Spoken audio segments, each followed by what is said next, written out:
Was there a real estate component to that? You know, I saw the real estate component. You don't hear much talk about that anymore these days. Early on, and I'm going to go back and check and make sure that is still in there. At one time, I saw a 3.8% federal sales tax on real estate transactions. Now, I did not know. I don't know if there are exclusions to that or limits where that might kick in, or what. But I do. I read a news article that highlighted that one.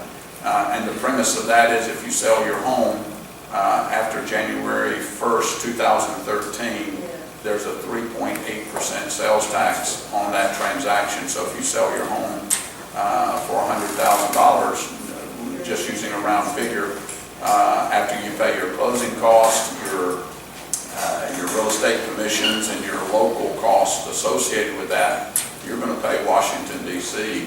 $3,800. What about the increase in the FICA tax on the first year, 0.9%? Well, you know, we're trying to avoid any tax increases, yeah. That's one of the things that we're going to be addressing when we go back into session this week. We've got a very serious looming problem on the horizon on January 1st when the tax cuts are set to expire. And we're trying to stop those. Well, where is the money going to go that is taken from these individuals that are being taxed for not getting health care? Well, it'll Where go does to the money things, go? it'll go toward, like, for example, paying for that iPad board, paying for the increased Internal Revenue Service. It won't go back employees. into Medicare or Medicaid or any of the, They're taking money out of Medicare at the rate of about $500 billion out of the health care law. So, Well, they keep they reduce rates to the providers. I mean, that's one thing. Yeah. It's, you know, we're facing every day. Well, we see it. I mean, well, you see it from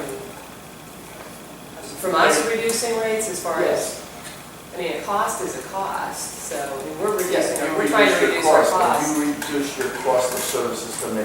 How come my insurance company doubles my monthly payments? Well, I know, I can't answer that about the insurance. Being retired and collecting Social Security, I was self-employed for 40 years. I paid double. But when I first started, it was on $5,000 income. And to me, pay that 12-point-some% at that time was a big chore. And we had no insurance. I worked a second job just when my children were sick and everything. I walked into that hospital up there many times with a finger cut off and bleeding. And then they look at me and say, "Why are you bleeding on my counter?" And they charged me $300 when my income was $100 a month.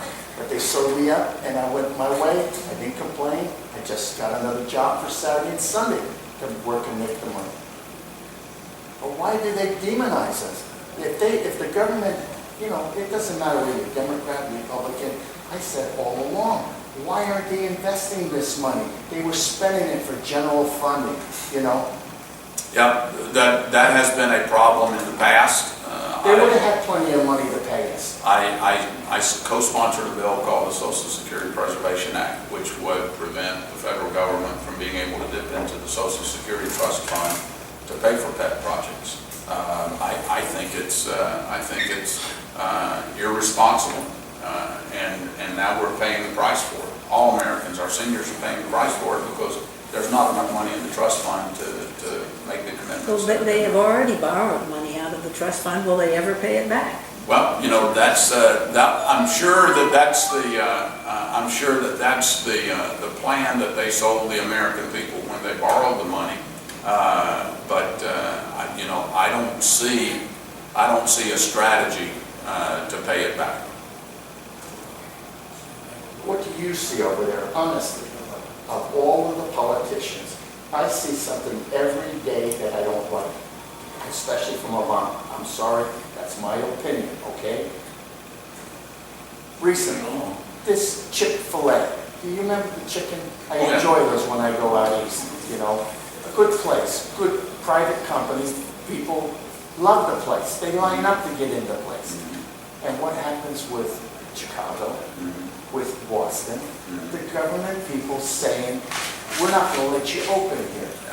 How do they have the right? Now, maybe he says, I don't like it, but how can a government employee keep a private business out of these places? I don't understand. Isn't that against the law? But nobody self-regulates anymore. They get away, it's just dropped, and you forget about it. They're a bunch of crooks, in my opinion.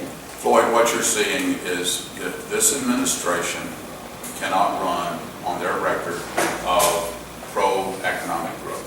People love them. And as a result, they're going to stoop to tactics of envy and division. They're going to try to divide us, and that's exactly what that kind of activity is. I got a comment. Many years ago, I was in military school, 1957. I was like 15 years old. I had an old professor, math professor, whose father was an aide to Abraham Lincoln. I'm giving the story way at a time. He told me something, and I wrote it all down. And there was a comment that Abraham Lincoln made in November of 1862. I found my old records from years ago, and I looked it up. And Abraham Lincoln had made a comment at that time to his father or grandfather. And this man was in 1957, 90-some years old. But so it must have been his father, because he was born in 1872, I think. Anyway, the statement basically was that Abraham made a comment to him and said that he feared for his country. He feared that the corporations were going to be empowered and accumulate wealth. And in order to maintain this power, they will use the thing of the people. When you don't like against each other, what do they call that word? I can't think of it right now. Partisanship? No, the thing between people. And they would stimulate this and cause the relations between different classes of people, the rich, the poor. I have nothing against rich. They're using that. They're demonizing rich. The bad rich that are crooks, put them in jail, you know. But because I went out and I worked hard and worked 16 hours a day and I made some money, that was me. I walk down the street and I see all these kids and they get free food and get everything, but they don't have to put anything back. They America get it for was free. Floyd, America was built on the idea But of... I didn't finish the end. I'm sorry. But he said, at the end, he said that the prejudices of the citizens against each other to maintain this power, and I fear that will be the end of our republic. And he also made a little side comment. He says, he made a comment about the privateers of the war at the time, how much money they were making.